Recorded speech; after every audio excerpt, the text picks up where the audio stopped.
Si quieren abrir su Biblia, pueden pasar a Génesis capítulo 1. Génesis capítulo 1. Y finalmente vamos a llegar a la sección acerca de los orígenes en Génesis 1, y después un poco entraremos al capítulo 2, lo cual será el énfasis de nuestro estudio en las semanas venideras. La Biblia abre con una declaración monumental. En el principio creó Dios los cielos y la tierra. Y con esa declaración, la palabra de Dios, las Sagradas Escrituras, afirman la existencia del universo y todo lo que hay en él como el producto del acto creado por Dios. Es una declaración muy importante. Este versículo, lo repito, afirma la existencia del universo y todo lo que hay en él como el producto del acto creado por Dios. En este versículo se nos muestra que la evolución, la teoría dominante de la ciencia, no es verdad. Lo que existe no existe porque evolucionó, sino porque Dios lo creó. En semanas pasadas hemos tratado de mostrar que la evolución no es científica. La evolución no es razonable. La evolución es imposible e irracional. Hemos estado diciendo que nunca ha habido un hilo de evidencia de que la materia en ningún nivel químico puede o podrá organizarse a sí misma por sí misma. Inclusive cuando es energizada, cuando hay energía que la active, mucho menos se organice a sí misma hacia arriba hasta llegar a la vida de una manera viable y seguir ascendiendo y de manera continua a un nivel más alto de vida y finalmente alcanzar la vida humana. Nunca ha habido una hebra de evidencia de que la materia hace eso o puede hacer eso. Fue hace más de 100 años atrás que Louis Pasteur probó que la biogénesis espontánea no puede ocurrir. Una célula no puede incrementar su complejidad. Una célula no puede añadir la información necesaria en su ADN o su código genético para llevarse a sí misma a un nivel más elevado. Eso es imposible. Nunca ha sido hecho, nunca ha sido visto. Nada se muta hacia arriba. Nada atraviesa por un proceso de mutación que va subiendo. De hecho, la selección natural, la cual fue una frase en la cual Darwin se apoyó, la selección natural o el proceso de cambio o mutación siempre es descendiente, nunca es ascendente. Siempre es descendente, nunca es ascendente. La vida individual, la cual varía demasiado desde el centro de las especies, va hacia abajo, es la ley de la entropía. De esta manera, los mutantes no mejoran las especies, están en un declive. De manera inevitable mueren a nivel celular. La selección natural, entonces, solo es ascendente, no descendente. La selección natural es solo descendente, no ascendente. Y la selección natural, de hecho, evita que la evolución se lleve a cabo.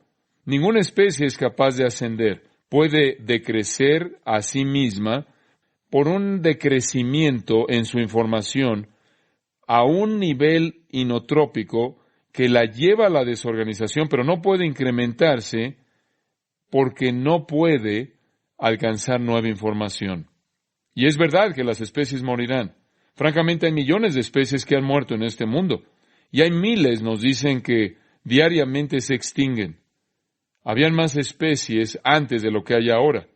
Había especies en el pasado que ni siquiera tenemos el día de hoy, tales como los dinosaurios.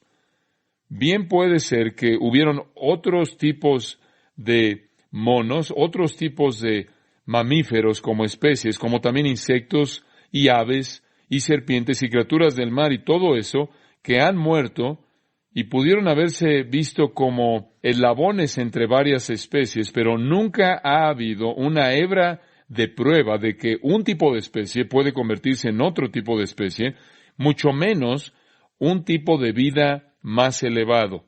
Lo que parece ser algún tipo de eslabón intermedio que se encuentra en algún tipo de campo vertebrado o campo de fósiles, quizás puede ser nada más que una especie antigua que dejó de existir, como sucede por millares todo el tiempo. La evolución, entonces, con su teoría del caos y su teoría de la materia no inteligente, existiendo con características al azar, organizándose a sí misma al azar, hasta llegar a formas inmensamente complejas y en términos definitivos al nivel de la inteligencia humana y personalidad, es tan absurda y tan imposible y tan imprecisa en términos científicos que ninguna persona honesta podría creerla. La evolución es una violación de todo lo que la ciencia moderna sabe que es verdad. Por otro lado, no necesitamos la evolución para explicar nada, porque acabamos de leer cómo sucedió en Génesis 1:1.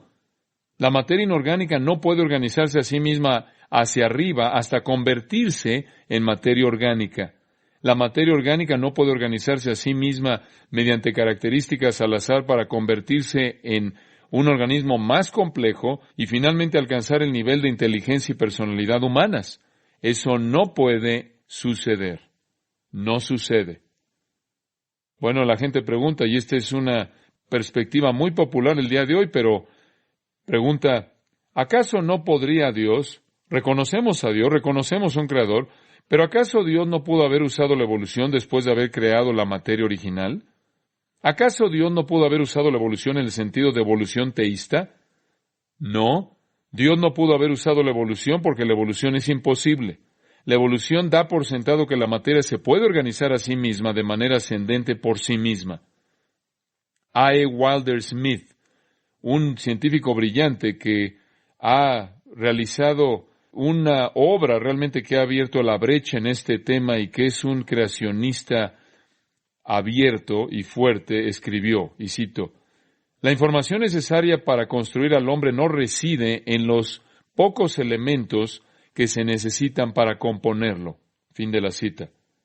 No puedes explicar al hombre, inclusive mediante los componentes a los que él puede ser reducido en un laboratorio. La información genética no puede venir de ningún lado. La información genética no puede levantarse de manera espontánea, ni la materia en sí misma se opera a sí misma para organizarse a sí misma en algún tipo de nivel más elevado de complejidad. Bueno, usted entiende el mensaje. Todo necesita información de afuera. La inteligencia es crítica para toda la materia y toda la energía. La información de una fuente que da vida, una fuente inteligente, esto es Dios. No debe haber pregunta alguna, ni duda alguna, acerca de cómo el universo llegó a existir, porque está respondido de manera clara aquí en el versículo 1 de la Biblia. Y yo creo que es apropiado, preciso, es correcto decir que si hubiera una teoría que no fuera la evolución, fuera de la creación divina, si hubiera algo fuera de la creación divina o la evolución, los científicos se alinearían para proponerla. Los científicos con gusto adoptarían una explicación más racional, en lugar de continuar promoviendo la evolución, pero no tienen alternativa alguna fuera de la creación divina. Y eso es intolerable para el hombre pecaminoso, porque el Creador también es la autoridad moral del universo y el juez de todos los hombres. La evolución no tiene sentido en absoluto. Por otro lado, la Biblia sí lo tiene. Ahora, comenzando en el versículo 2, el primer capítulo de la Biblia, realmente expande o explica más detalles del versículo 1. El versículo 1 dice que Dios creó los cielos y la tierra, y comenzando en el versículo 2, descubrimos cómo lo hizo. Génesis 1, versículo 2.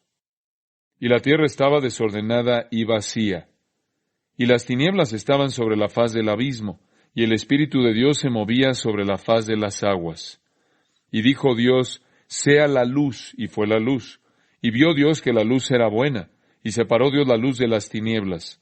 Y llamó Dios a la luz día, y a las tinieblas llamó noche. Y fue la tarde y la mañana un día. Luego dijo Dios, haya expansión en medio de las aguas, y separe las aguas de las aguas. E hizo Dios la expansión, y separó las aguas que estaban debajo de la expansión, de las aguas que estaban sobre la expansión. Y fue así. Y llamó Dios a la expansión cielos, y fue la tarde y la mañana el día segundo.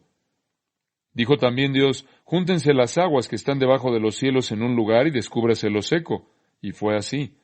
Y llamó Dios a lo seco tierra, y a la reunión de las aguas llamó mares. Y vio Dios que era bueno. Después dijo Dios, produzca la tierra hierba verde, hierba que dé semilla, árbol de fruto que dé fruto según su género, que su semilla esté en él, sobre la tierra. Y fue así. Produjo, pues, la tierra hierba verde, hierba que da semilla según su naturaleza, y árbol que da fruto, cuya semilla esté en él, según su género. Y vio Dios que era bueno. Y fue la tarde y la mañana el día tercero.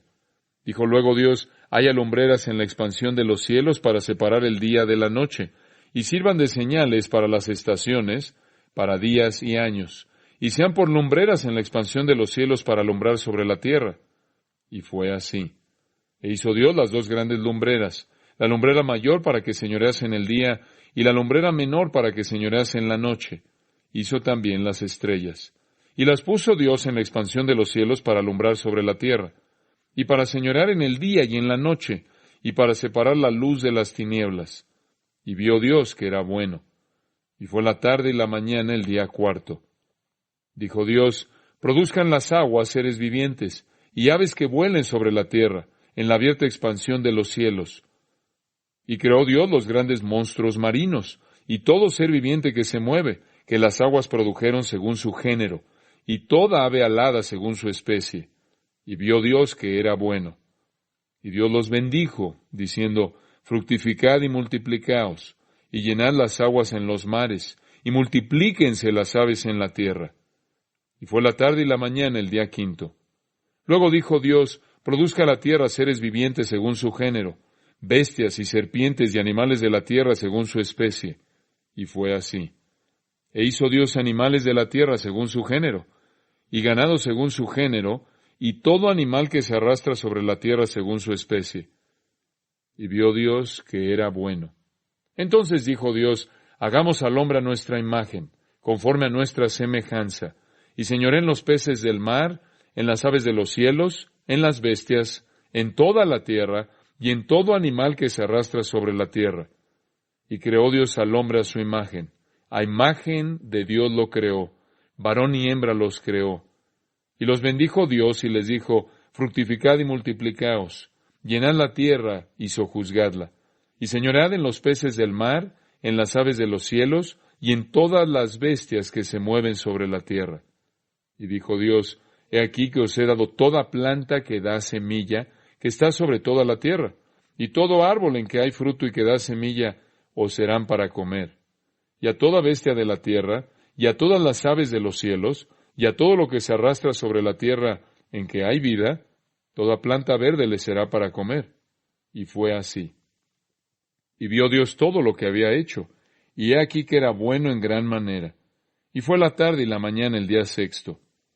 Fueron pues acabados los cielos y la tierra, y todo el ejército de ellos. Y acabó Dios en el día séptimo la obra que hizo, y reposó el día séptimo de toda la obra que hizo. Y bendijo Dios al día séptimo, y lo santificó, porque en él reposó de toda la obra que había hecho en la creación. Este es el relato de un testigo ocular de la creación del universo.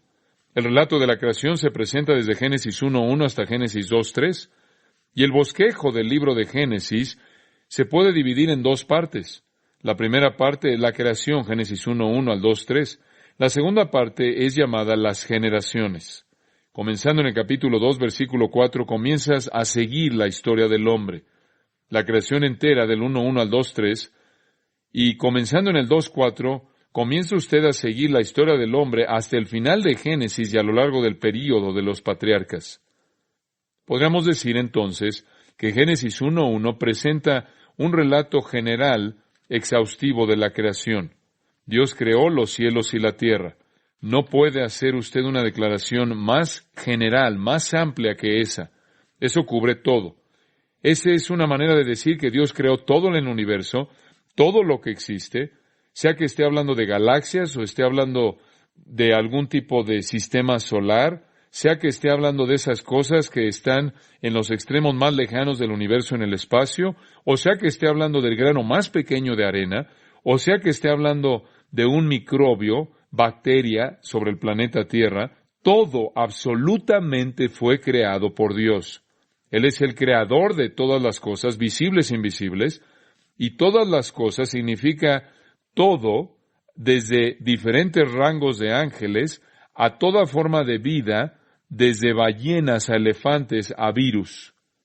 Todas las cosas incluyen toda forma de energía, toda forma de materia, la luz, esto es, la velocidad de la luz, la estructura nuclear, electromagnetismo, gravedad, toda ley por la cual la naturaleza opera, fue creada dentro del marco de esta creación. Todas las cosas. Detrás de la creación de todo en el universo está el Dios vivo, quien hizo que todo existiera de manera, más bien, que hizo que todo existiera, y Él siempre ha existido de manera eterna, pero no siempre había sido el Creador. Pero aquí Él se convierte en el Creador y Él crea todo, absolutamente todo. Y comenzando en el capítulo 2, versículo 4, como dije, Él se concentra en el hombre y regresa a explicar la creación del hombre. Y Él entonces cuenta la historia del hombre que fluye realmente hasta el final de las Escrituras. Pero este es solo un relato de un testigo ocular de la creación, Génesis 1:1 al 2:3. No es alegoría. No hay nada en el texto hebreo o en el texto en español que indique que esta es una historia inventada, que este es algún tipo de retrato alegórico. No hay nada aquí que indique que este es algún tipo de poesía mística, que este es algún tipo de estilo literario lírico, que es algo diferente de historia real. Dicho de otra manera, esta es historia expresa, historia escrita por parte de Dios a través de Moisés. El Creador mismo le dio a Moisés este relato preciso de la historia. Y aceptamos las Escrituras como inspiradas por Dios e inerrantes, y no hay nada en este texto que indique que es algo diferente de historia clara, pura. Ahora, cuando dice en el versículo 1, en el principio creó Dios, usa la palabra bara. Cuando es usada en la raíz kal del hebreo, es usada en las Escrituras solo en referencia a la obra divina de Dios. Hay un aspecto único aquí, y ese aspecto único es lo que la hace absoluta. Bara, que se traduce creó, significa en esencia que el Dios infinito, eterno, personal, trino, el Dios del universo, hizo que las cosas existieran. Todo lo que existe hizo que existiera cuando no existía antes de este momento. Él creó, en latín decimos, ex nihilo, de la nada. Esto es, no había material preexistente. Hebreos 11:3 lo dice. Por la fe entendemos haber sido constituido el universo por la palabra de Dios, de modo que lo que se ve fue hecho de lo que no se veía. Las cosas que vemos en el universo creado no fueron hechos de algo más, fueron hechos de la nada, ex nihilo, sin material preexistente. Es una manera de decir que todo lo que nos rodea, su cuerpo, el lugar, la banca donde está usted sentado, el edificio en el que usted se encuentra, las calles a nuestro alrededor, los árboles, las flores, la ciudad, el estado, la nación, el continente, todo el mundo, las estrellas, la luna, todo lo que puede ver, todo lo que no puede ver, protozoos, amibas o simplemente polvo, todo arreglo de materia que existió de manera instantánea vino de la nada, no vino de material preexistente, no vino de cosas que aparecen, vino de la nada. Y Génesis es el único registro de la creación, es la única fuente de información acerca de la creación. Ahora, al concentrarnos en este versículo, vamos a hacer 3 preguntas, y creo que estas son preguntas fascinantes, y creo que van a ver lo fascinante que son conforme avanzamos. Primera pregunta, ¿cómo es que Dios creó? ¿Mediante qué método? Ya hemos sugerido que Él no pudo haber usado la evolución debido a 2 razones. Número 1, el texto de Génesis 1 no da lugar a la evolución, y número 2, la evolución no sucede. ¿Cómo lo hizo? ¿Cómo es que Dios hizo esto?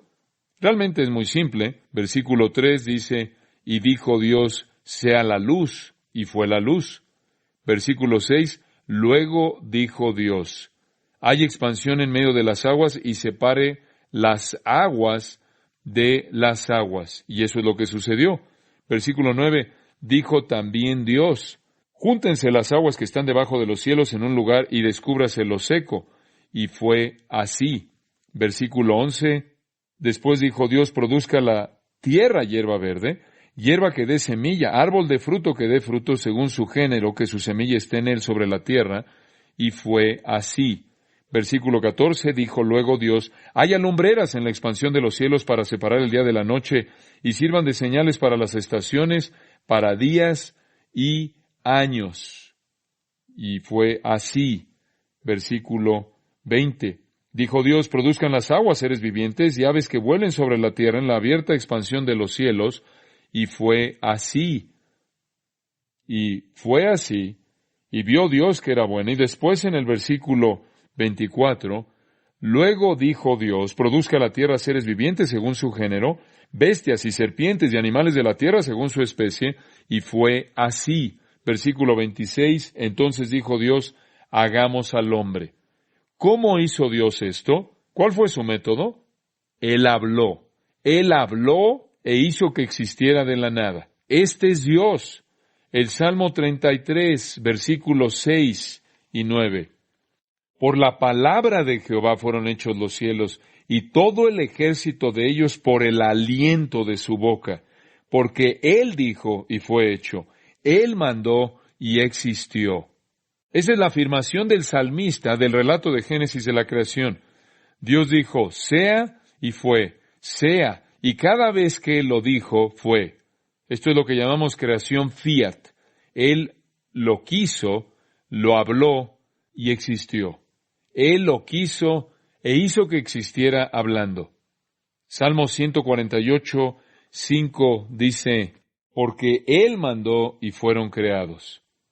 De aquí vino todo. No existió. Dios quiso que existiera. Él habló y existió. Ese es el relato divino de la creación. En Marcos 13:19 habla acerca del principio de la creación que Dios creó, simplemente en caso de que alguien pudiera cuestionarlo, y lo tiene a lo largo del Antiguo Testamento usted. El énfasis está en el hecho de que Dios creó. Mateo 19:4. ¿No habéis leído que el que los hizo al principio varón y hembra los hizo?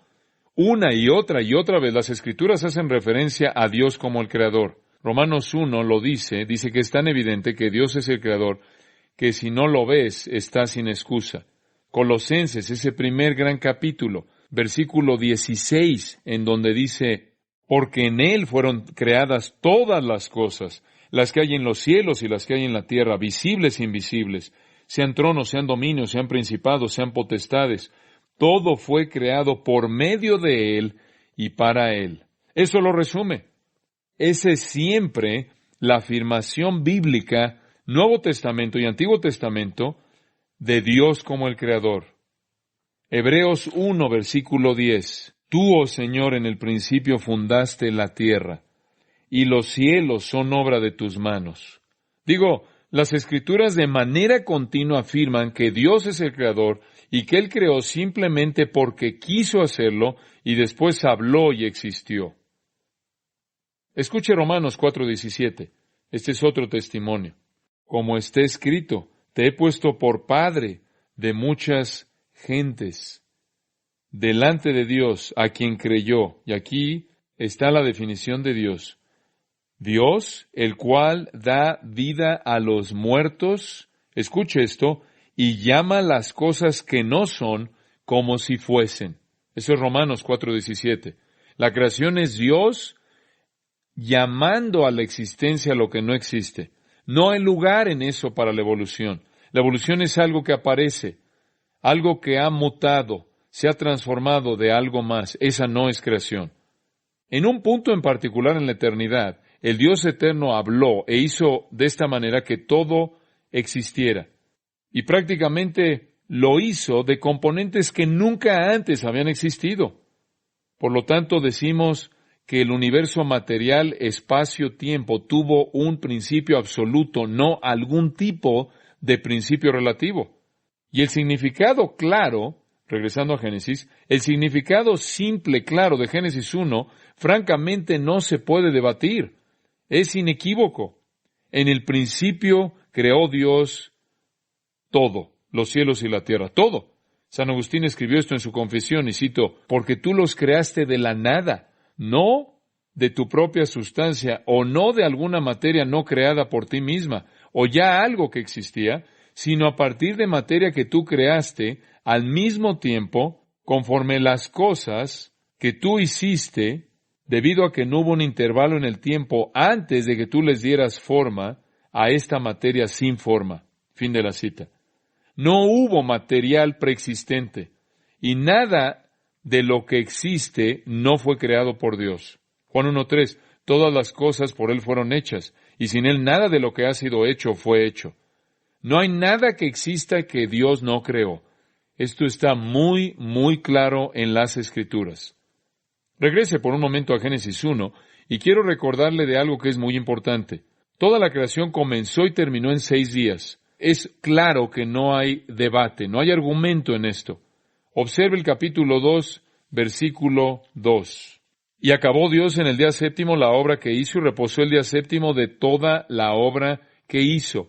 Él creó el universo entero de la nada, sin que hubiera material preexistente, y lo hizo en 6 días. Sabemos eso a partir del versículo 5. El primer día Él creó la luz, y dice que hubo tarde y mañana un día. Simplemente para asegurarnos de que no quede esto confuso. Y Él dice que fue un día. Y después, simplemente para asegurarse de que usted no quede con dudas, fue el tipo de día en el que hubo tarde y mañana. ¿Qué tipo de día es ese? Bueno, básicamente eso es lo que llamamos un día solar. Simplemente un día normal, cotidiano. Ahora quiero decirle algo. Dios hizo todo esto en 6 días. El versículo 8 dice que hubo tarde y mañana en el día 2. Y el versículo 13 dice que hubo una tarde y mañana en el día 3. Y así continúa a lo largo de los días. Versículo 19, hubo tarde y mañana el día 4. Versículo 23, hubo tarde y mañana el día 5. Y versículo 31, fue la tarde y fue la mañana en el día 6. Y él simplemente está hablando de días comunes, 6 días normales comunes, simplemente de la manera en la que entendemos que son los días. Entonces, la creación entera había terminado el día sexto.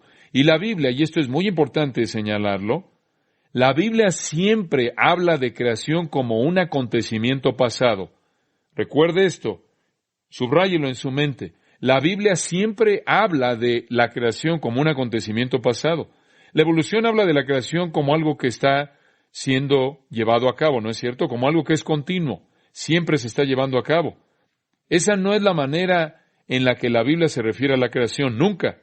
Hebreos 4:3 dice, las obras suyas estaban acabadas desde la fundación del mundo. Hebreos 4:10, porque el que ha entrado en su reposo también ha reposado de sus obras, como Dios de las suyas. La Biblia siempre ve la creación como algo completo, terminado, es un acontecimiento pasado. Dios terminó la creación, nunca le añadió algo a esa creación original. En el día séptimo Él descansó, Él reposó de la creación, y Él ha estado reposando de la creación hasta el día de hoy. Dice usted, ¿qué está haciendo hoy? No está creando, está conservando. ¿Quiere entender el flujo? Creación, Génesis. Conservación, conserva. Él sustenta todas las cosas por la palabra de su poder. Entonces usted tiene la creación, conservación, restauración, finalmente recreación. Son los nuevos cielos y la nueva tierra. Pero la creación es un acontecimiento pasado. La conservación es algo actual. La obra de creación, eso es pasado. Y la Biblia siempre habla de creación como un acontecimiento pasado. No es un acontecimiento continuo. La evolución demanda una transición continua. Inclusive los evolucionistas teístas que dicen que creen en la Biblia, lo que hacen es que ven el proceso evolutivo como algo necesario, que el proceso evolutivo siga y siga y siga y siga, y de esta manera haya nuevas cosas que viven, surgen. Pero Dios creó todo en 6 días. No hay evolución en ese capítulo. No hay una pista de evolución en ningún lugar en este capítulo. No hay lugar para una teoría de la evolución, porque usted tiene días. Y el versículo 31, y vio Dios todo lo que había hecho, y he aquí que era bueno en gran manera. Ahora, Dios terminó su creación 6 días y dijo que era bueno en gran manera. Entonces, ¿qué significa eso? Nada era malo. Nada era malo y eso significaría que nada era inferior. Nada sobrevivió. Nada, en cierta manera, usted sabe, como las plantas que usted planta, nada se murió. ¿Sabe por qué? Porque no había muerte. No había muerte. Observe y piense en esto. Cuando Dios terminó su creación, Él la vio en su totalidad. De hecho, lo dice varias veces que Él vio que era buena. Y Él vio todo lo que había hecho, ahí en el versículo 31, y vio que era bueno en gran manera. Nada era inferior. Nada hubo que no sobreviviera. Nada había sido matado en la lucha por la supervivencia del más fuerte. Si la creación hubiera involucrado algún tipo de proceso evolutivo, entonces Dios habría tenido que decir, bueno, lo bueno llegará hasta el final. Y Él no dijo eso. ¿Y cómo podría haber habido billones de años de evolución, billones de años de lucha y de muerte y supervivencia en un mundo en donde no había maldición? ¿En un mundo en donde no había muerte? Ni siquiera tiene muerte usted, sino hasta Génesis capítulo 3. El apóstol Pablo lo presenta de una manera absolutamente explícita en el libro de Romanos, diciendo que fue a través del pecado que la muerte entró al mundo. No había pecado en esa creación perfecta. No había pecado, no pudo haber habido muerte. Entonces no hay lugar para que las plantas y animales mueran. No hay caída, no hay pecado. No hay pecado, no hay muerte. No hay muerte, no hay evolución. La caída vino e introdujo o abrió la puerta a la muerte, y la muerte abrió la puerta a la ley de la termodinámica, la entropía, la desintegración y el desorden. Y en este punto no existía algo así. Entonces no hay manera en la que usted pueda inyectar la evolución de manera legítima a este texto. Y simplemente una cosa más. Cuando Dios hizo todo totalmente crecido. Usted sabe el antiguo proverbio o la antigua pregunta, ¿qué vino primero? ¿El pollo o el huevo? ¿Quiere la respuesta? ¿Conoce usted la respuesta? El pollo estaba totalmente crecido, era adulto. Dios no solo aventó semillas en toda dirección de especies de vida que no habían nacido, sino que Él creó todo absoluta y completamente crecido, habiendo llegado a su crecimiento máximo, a su madurez completa, de tal manera que era capaz de reproducirse a sí mismo, sosteniendo su vida, sustentando su vida, y esa es la razón por la que Él dijo, es bueno en gran manera. Entonces, ¿cómo creó Dios? Él habló e hizo que existiera todo, y lo hizo en 6 días. No hay manera de darle la vuelta a eso. Y simplemente para ayudarle un poco con eso, la gente dice, bueno, ¿qué hay acerca de la palabra día? ¿Acaso no puede significar algo más? Es la antigua y francamente simple palabra hebrea yom, significa día. Es usada en la Biblia para indicar un día solar normal de 24 horas o algunas veces para referirse a la porción que tiene luz en un día. Y usted podrá decir, bueno, yo no voy a estar en 4 días. Podría usted decir, me voy en 4 días. O voy a estar fuera 4 días. Y con eso usted se refiere a 4 días, día y noche. O podrá decirle a alguien, este ha sido un día hermoso. Y se está refiriendo a la porción de luz del día, en la que hubo luz en ese día. Y usted usa la palabra de la misma manera en la que los hebreos la usaban. Cuando yom es modificada por un número, en términos universales, sin excepción, en las Escrituras se refiere a un día normal solar. Ahora, algunas veces día es usada en las Escrituras para referirse a un periodo de tiempo que no es definido de manera precisa. Job dijo, mis días son vanidad. El Salmo 90, versículo 9 dice, nuestros días han pasado. Y eso no es definido, pero entendemos lo que eso significa, un periodo de tiempo. Pero inclusive en ese punto, inclusive cuando es usada así, el día todavía significa una sucesión finita de días normales, no algún tipo de época inmensa o larga de millones de años o de miles de años. Y creo que lo que puede ser la afirmación más fuerte, y necesito hacer esto porque usted puede hacer la pregunta acerca de, usted sabe, ¿por qué Dios tomó 6 días? ¿Por qué no lo hizo en 6 minutos o 6 segundos? Bueno, la respuesta es que tomó 6 días porque Él quería establecer un patrón. En Éxodo capítulo 20, Él nos da el patrón. Acuérdate del día de reposo para santificarlo. 6 días trabajarás y harás toda tu obra, mas el séptimo día es reposo para Jehová tu Dios.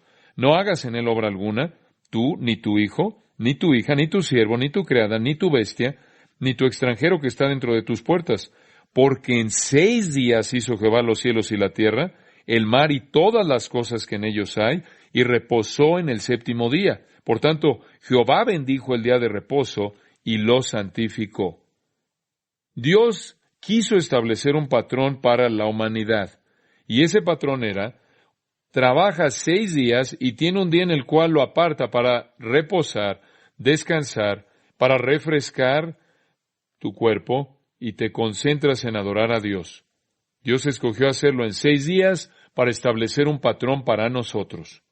Ahora, si de hecho le hubiera tomado billones de años, entonces el patrón es ridículo. La obra de la creación estableció el patrón para el hombre que lleva su imagen. 6 días trabaja y un día adora. Henry Morris, en su libro El registro de Génesis, dice, y cito: Dios llamó la luz día y a la oscuridad llamó noche, como si estuviera esperando un malentendido futuro. Dios definió cuidadosamente sus términos. La primera vez que usó la palabra día, Él la definió como la luz para distinguirla de las tinieblas u oscuridad que llamó noche. Habiendo separado el día y la noche, Dios completó su primer día de trabajo. La tarde y la mañana fueron el primer día. Esta misma fórmula es usada en la conclusión de cada uno de los 6 días, como lo leímos. Es obvio que la duración de cada uno de los días, incluyendo el primero, fue la misma. Es claro que, comenzando con el primer día y siguiendo a partir de ahí, hubo un periodo establecido de sucesión cíclica de días y noches, períodos de luz y períodos de oscuridad. Fin de la cita. No hay otra manera de interpretar eso. No hay otra manera en absoluto.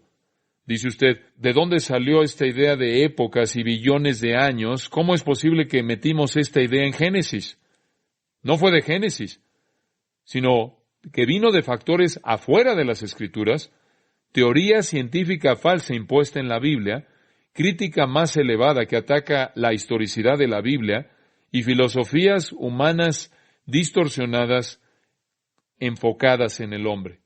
Pero usted sabe, la teoría científica falsa y la crítica más elevada que viene de fuentes académicas incrédulas han hecho que los eruditos cristianos torturen este texto y le impongan interpretaciones no legítimas.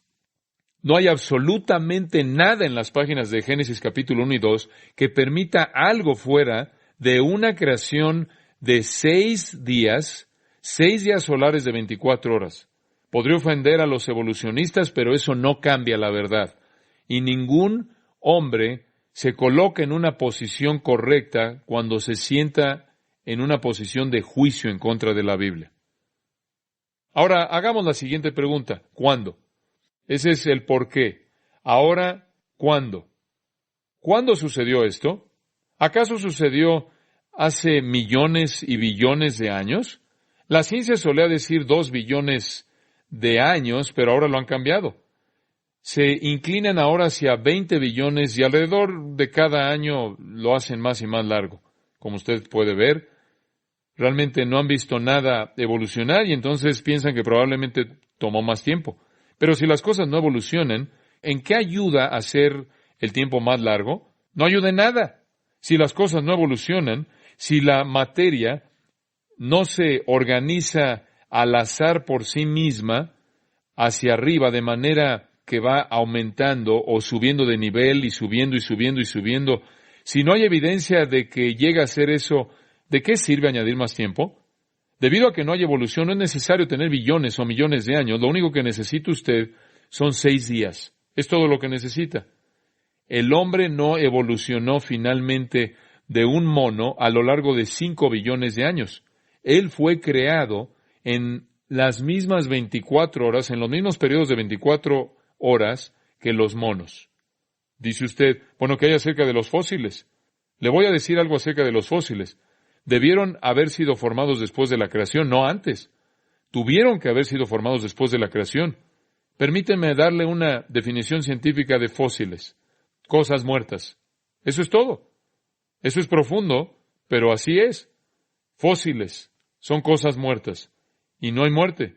Romanos 5:12, como lo mencioné antes. La muerte vino por el pecado. No hay muerte antes de la caída de Adán. No puede tener usted billones y billones de años, de billones de cosas muriendo y convirtiéndose en fósiles si no tiene muerte. Y es verdad, hay billones de fósiles y hay campos de fósiles por todo el mundo. Una muerte masiva ocurrió.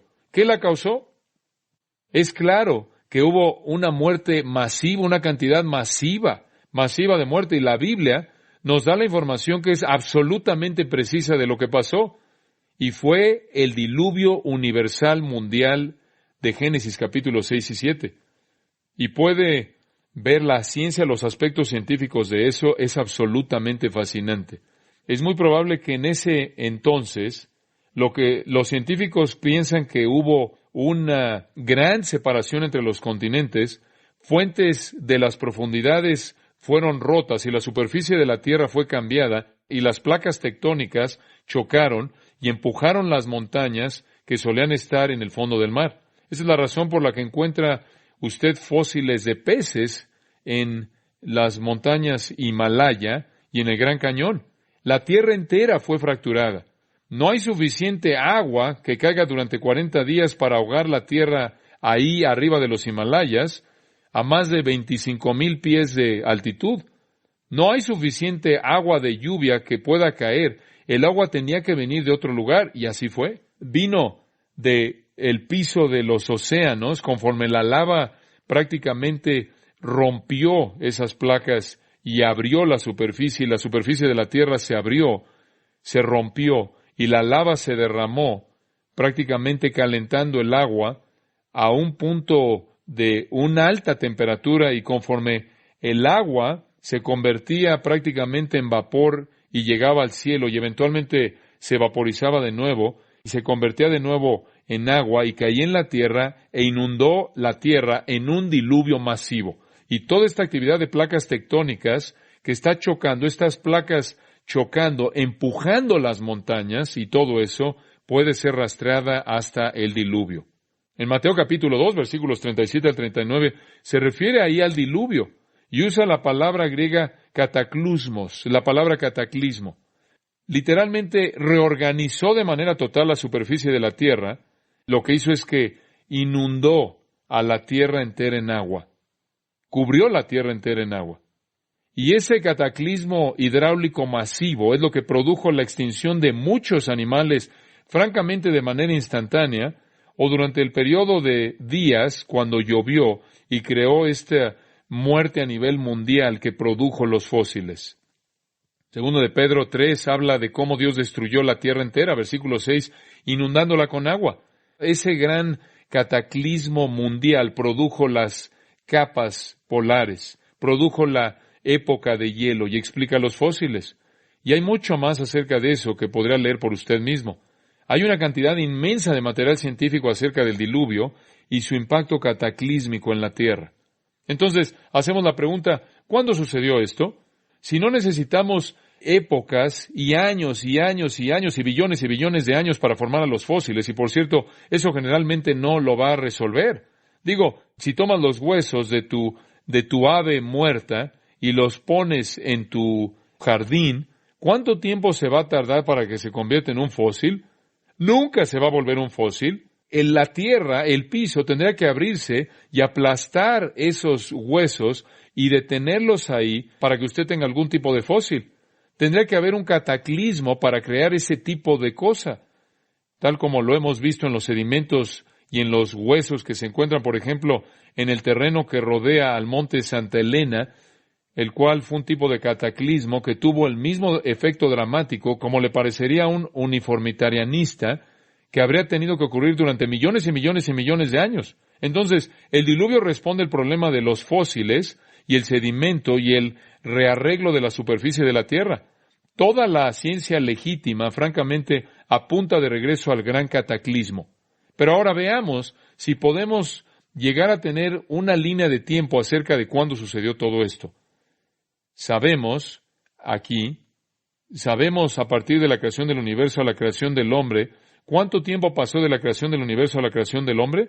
6 días, comienza a contar. De la creación del universo a la creación del hombre fueron 6 días. Comenzando en Génesis 5, en Génesis 5 tiene usted a Adán, y después comienza con Adán, Génesis 5, y después va al diluvio, y tiene a mucha gente ahí, y todos los años en su vida son dadas. Puede verlo ahí en Génesis capítulo 5. Tiene la secuencia. Él vivió tantos años, tuvo un hijo, y vivió tantos años, y tuvo un hijo, y vivió tantos años, y tuvo un hijo. Y usted suma todos esos, tiene 6 días de la creación del universo a la creación del hombre. Del primer hombre Adán al diluvio tiene 1656 años. 1656 años y viene el diluvio. Génesis 11 le da la cronología del diluvio a Abraham, del diluvio a Abraham.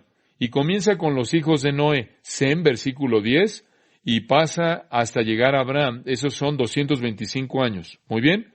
6 días, 1656 años y 225 años. Algo abajo de los 2000 años y está con Abraham. Comienza en Génesis 12 con Abraham, y a lo largo de los libros históricos del Antiguo Testamento, Éxodo, Números, Josué, Jueces, primero y segundo de Samuel, primero y segundo de Reyes, primero y segundo de Crónicas, simplemente procede a lo largo de esos libros y tiene la cronología desde Abraham hasta la cautividad babilónica. Desde Abraham hasta la cautividad babilonia, esos serían 430 años en Egipto, 40 años en el desierto, 7 años conquistando Canaán, 350 años de los jueces, 110 años del Reino Unido bajo Saúl, David y Salomón, 350 años bajo el reino dividido de Judá e Israel, y entonces tiene la cautividad babilónica, 70 años.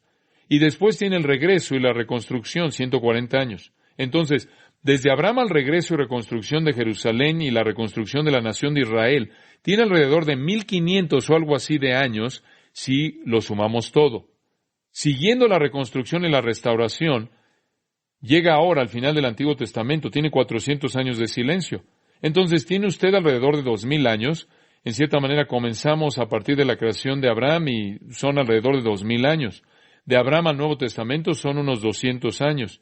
Y del principio del Nuevo Testamento hasta ahora son unos 2000 años. El arzobispo James Ussher, un gran erudito, por cierto, vivió de 1581 a 1656 y sumó todos los registros cronológicos, genealógicos de las Escrituras. Ahora usted sabe, los evolucionistas simplemente se van a burlar de eso. El mundo, el universo, 6000 años de edad, pero él sin duda estuvo muy cerca a lo correcto. Y previo a Carlos Darwin, cualquier hombre con cierta preparación que sugería que la humanidad tenía más de 6000 años de edad, era visto como un tonto, como un necio. Todos los registros históricos encajan en esos 6000 años. Y usted puede regresar y estudiar la historia europea, puede regresar y estudiar los registros egipcios, y todos se remontan a no más allá de eso. Dice usted, bueno, ¿no es posible que algunos nombres fueron saltados en las genealogías? Esa es una de las cosas que usted oye todo el tiempo. Permítame decirle algo. Algo que es muy difícil de probar es lo que quedó afuera.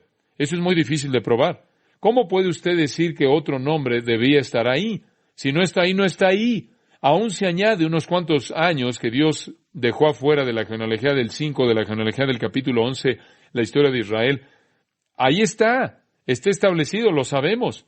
Y los nombres de Cristo hasta ahora, lo sabemos. Entonces, si usted está hablando de ese primer periodo de tiempo y quiere darle un poco más de espacio a las genealogías, bueno, podría añadir unos cuantos cientos de años aquí y allá.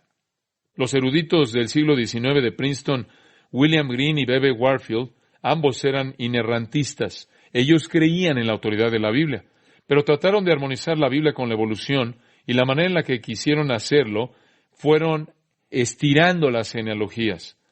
Y no hay nada que discutir por los últimos 2000, no hay nada que discutir en los últimos 2000 realmente de Abraham al periodo del Nuevo Testamento.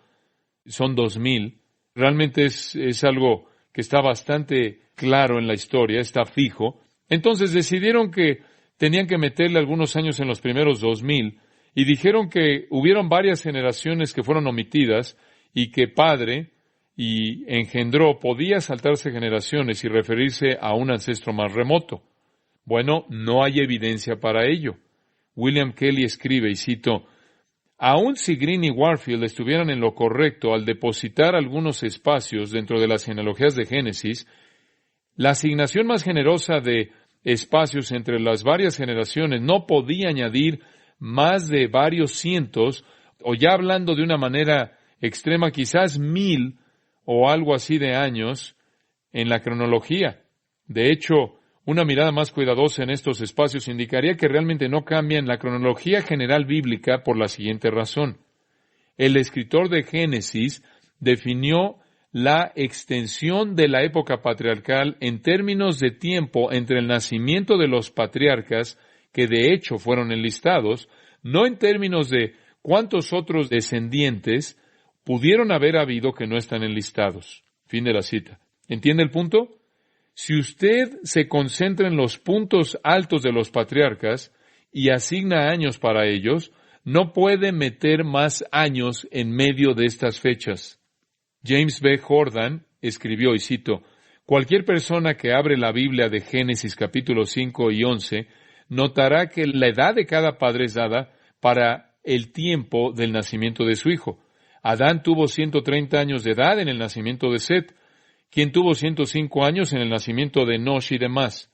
Entonces, parece que tenemos una cronología seguida de la creación de Abraham. No hay espacios en la secuencia. El hijo sigue al padre en una sucesión estricta, así parece ser.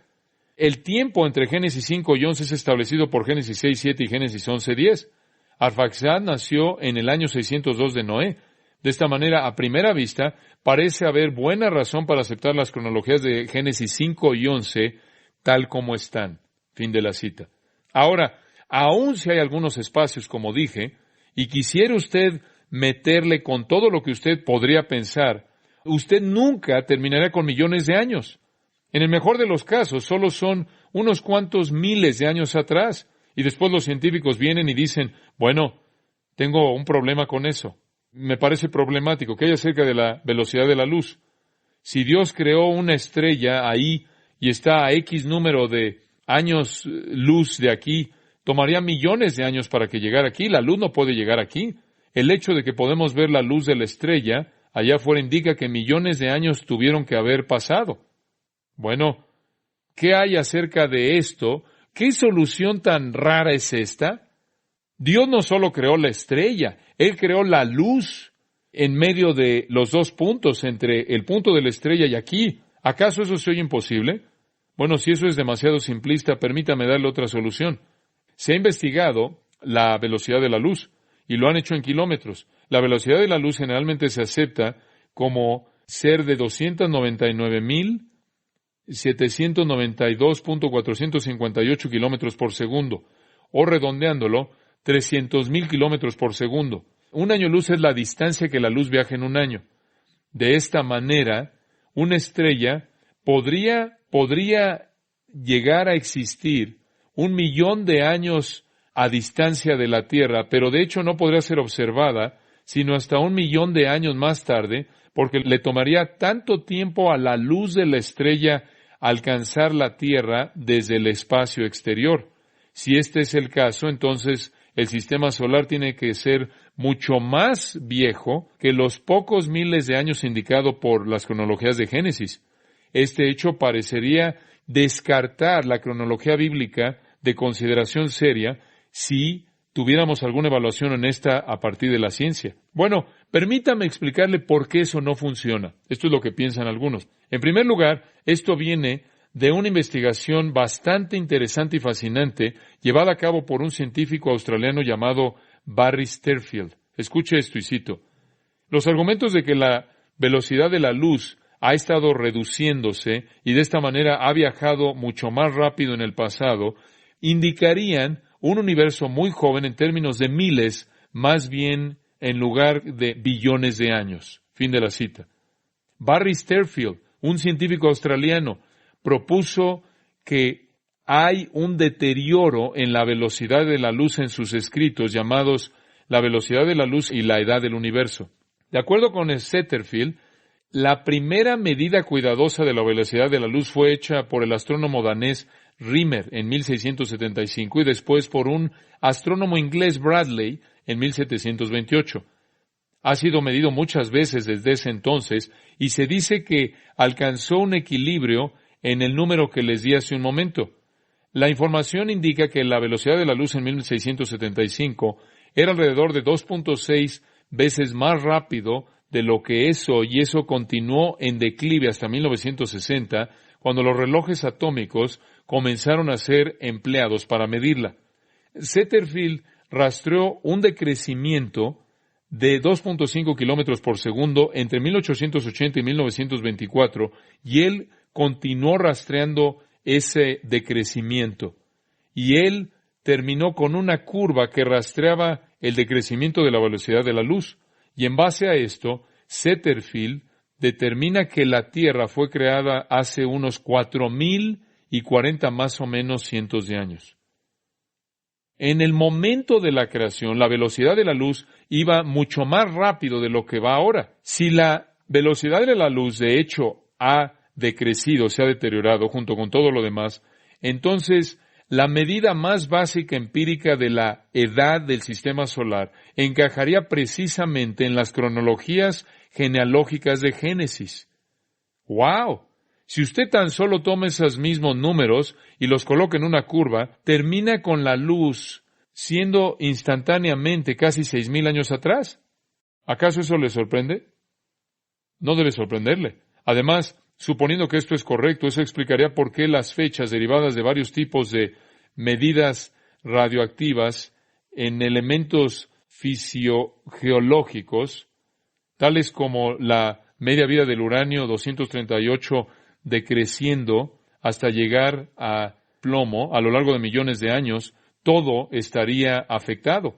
La velocidad de un electrón en su órbita es proporcional a la velocidad de la luz. Todo cambia y lo que parece ser viejo no es viejo en absoluto si usted entiende este hecho inmenso. De esta manera, las épocas o las edades radiométricas en las rocas, meteoritos y otros objetos astronómicos, en años convencionalmente medidos, todas pueden ser predecidas por el alto valor inicial del mar y acomodados dentro de un marco de 6,000 años.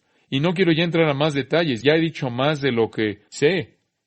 Pero les voy a decir esto. Podemos comenzar con un punto fijo, y el punto fijo es Génesis 1. Génesis 1.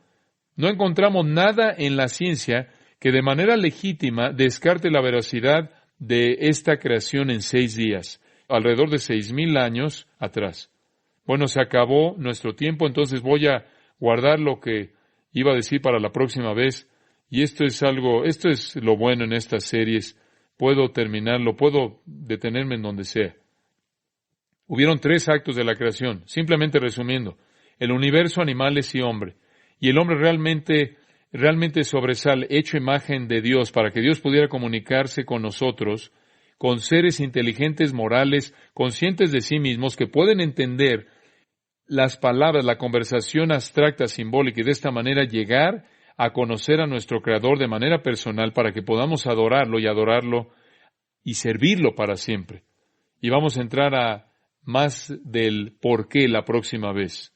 Muy bien, oremos juntos. Padre, gracias de nuevo por tu palabra que nos da luz, inclusive en este tema tan increíble de la creación.